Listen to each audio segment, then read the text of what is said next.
Ready ready sir. Start.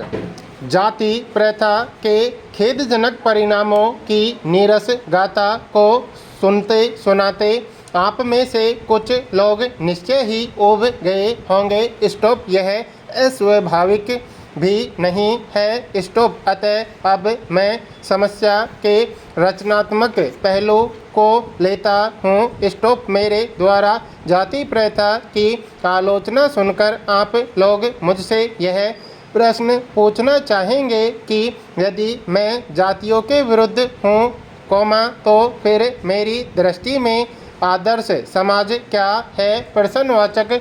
ठीक है, यदि ऐसा पूछेंगे, तो मेरा उत्तर होगा कि मेरा आदर्श समाज स्वतंत्रता, समता, भ्रातृता पर आधारित होगा। स्टॉप। क्या यह ठीक नहीं है?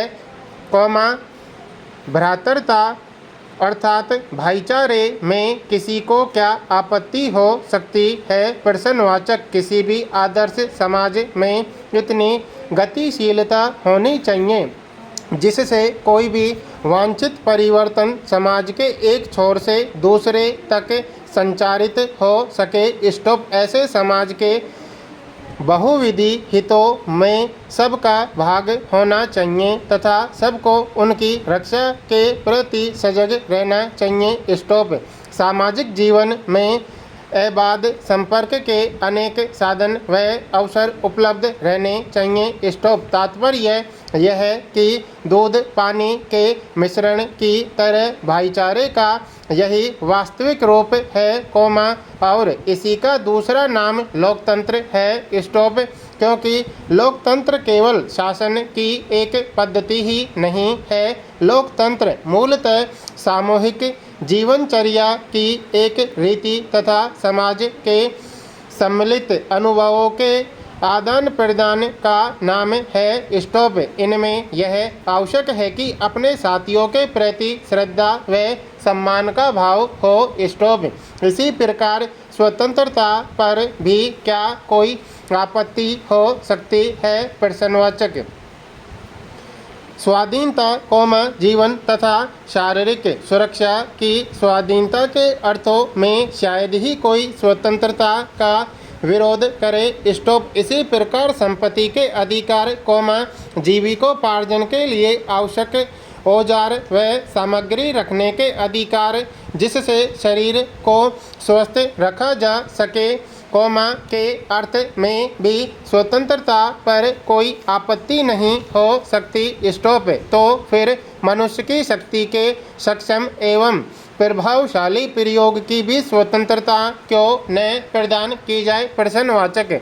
जाति प्रथा के पोषक, जीवन, शारीरिक सुरक्षा तथा संपत्ति के अधिकार की स्वतंत्रता को तो स्वीकार कर लेंगे, परंतु मनुष्य के सक्षम एवं प्रभावशाली प्रयोग की स्वतंत्रता देने के लिए जल्दी तैयार नहीं होंगे, क्योंकि इस प्रकार की स्वतंत्रता का अर्थ होगा अपना व्यवसाय चुनने की स्वतंत्रता किसी को नहीं है, तो उसका अर्थ उसे दास्ता में जकड़ कर रखना होगा, क्योंकि दास्ता केवल कानूनी पराधीनता को ही नहीं कहा जा सकता। स्टॉप। दास्ता में वह स्थिति भी सम्मिलित है जिससे कुछ व्यक्तियों को दूसरे लोगों के द्वारा निर्धारित व्यवहार एवं कर्तव्यों का पालन करने के लिए विवश होना पड़ता है। स्टॉप। यह स्थिति कानूनी पराधीनता न होने पर भी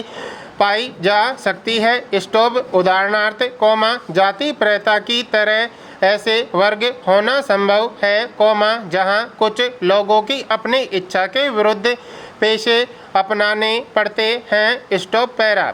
अब आइए समता पर विचार करें। स्टॉप। क्या समता पर किसी की आपत्ति हो सकती है? स्टॉप। फ्रांसीसी क्रांति के नारे में समता शब्द ही विवाद का विषय रहा है। स्टॉप।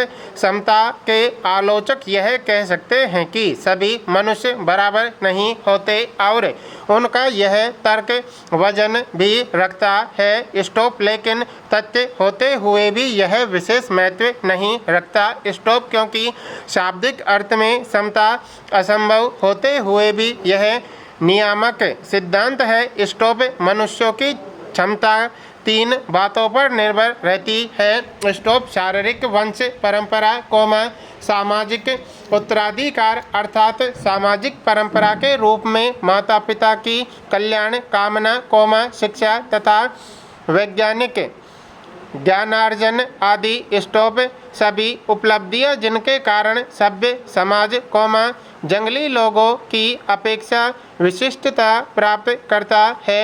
और अंत में, मनुष्य के अपने प्रियतन। स्टॉप इन तीनों दृष्टियों से निस्संदेह मनुष्य समान नहीं होते। स्टॉप तो क्या इन विशेषताओं के कारण समाज को भी उनके साथ असमान व्यवहार करना चाहिए? प्रश्नवाचक। समता विरोध करने वालों के पास इसका क्या जवाब है? प्रश्नवाचक। व्यक्ति विशेष के दृष्टिकोण से, असमान प्रियतन के कारण, असमान व्यवहार को अनुचित नहीं कहा जा सकता। स्टॉप साथ ही प्रत्येक व्यक्ति को अपनी क्षमता का विकास करने का पूरा प्रोत्साहन देना सर्वथा उचित है। स्टॉप। परंतु यदि मनुष्य प्रथम 2 बातों में असमान है, तो क्या इस आधार पर उनके साथ भिन्न व्यवहार उचित है? प्रश्नवाचक। उत्तम व्यवहार के हक की प्रतियोगिता में वे लोग निश्चय ही बाजी मार ले जाएंगे, जिन्हें उत्तम कुल, शिक्षा, पारिवारिक ख्याति, पैतृक संपदा तथा व्यावसायिक प्रतिष्ठा का लाभ प्राप्त है। स्टॉप। इस प्रकार पूर्ण सुविधा संपन्नों को ही उत्तम व्यवहार का हकदार माना जाना वास्तव में निष्पक्ष निर्णय नहीं कहा जा सकता। स्टॉप। क्योंकि यह सुविधा संपन्नों में पक्ष में निर्णय देना होगा। स्टॉप। अतः न्याय का तकाजा यह है कि जहां हम तीसरे प्रयासों की असमानता, जो मनुष्यों के अपने वश की बात है, आधार पर मनुष्यों के साथ असमान व्यवहार को उचित ठहराते हैं, वहाँ प्रथम 2 आधारों को मनुष्य के अपने वश की बातें नहीं हैं। स्टॉप पर उनके साथ असमान व्यवहार नितांत अनुचित है और हमें ऐसे व्यक्तियों के साथ यथासंभव समान व्यवहार करना चाहिए। स्टॉप। दूसरे शब्दों में, समाज की यदि अपने सदस्यों से अधिकतम उपयोगिता प्राप्त करनी है, तो यह तो संभव है, जब समाज के सदस्य को आरंभ से ही समान अवसर एवं समान व्यवहार उपलब्ध कराया जाए। स्टॉप।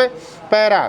समता का औचित्य यही पर समाप्त नहीं होता, इसका और भी आधार उपलब्ध है। स्टॉप। एक राजनीतिज्ञ पुरुष का बहुत बड़ी जनसंख्या से पाला पड़ता है।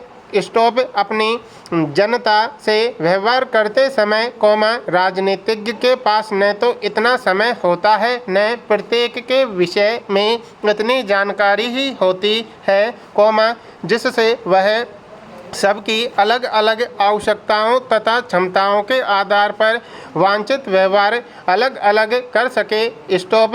वैसे भी आवश्यकताओं और क्षमताओं के आधार पर भिन्न व्यवहार कितना भी आवश्यक तथा औचित्यपूर्ण क्यों न हो, मानवता के दृष्टिकोण से समाज 2 वर्गों व श्रेणियों में नहीं बांटा जा सकता। स्टॉप। ऐसी स्थिति में, राजनीतिज्ञ को अपने व्यवहार में एक व्यवहारीय सिद्धांत की आवश्यकता रहती है और यह व्यवहारीय सिद्धांत यही होता है कि सब मनुष्यों के साथ समान व्यवहार किया जाए। स्टॉप। राजनीतिज्ञ यह व्यवहार इसलिए नहीं करता कि सब लोग समान होते, बल्कि इसलिए कि वर्गीकरण एवं श्रेणीकरण संभव होता है। स्टॉप। इस प्रकार समता यद्यपि काल्पनिक जगत की वस्तु है, फिर भी राजनीतिज्ञ को सभी परिस्थितियों को दृष्टि में रखते हुए उसके लिए यही मार्ग भी रहता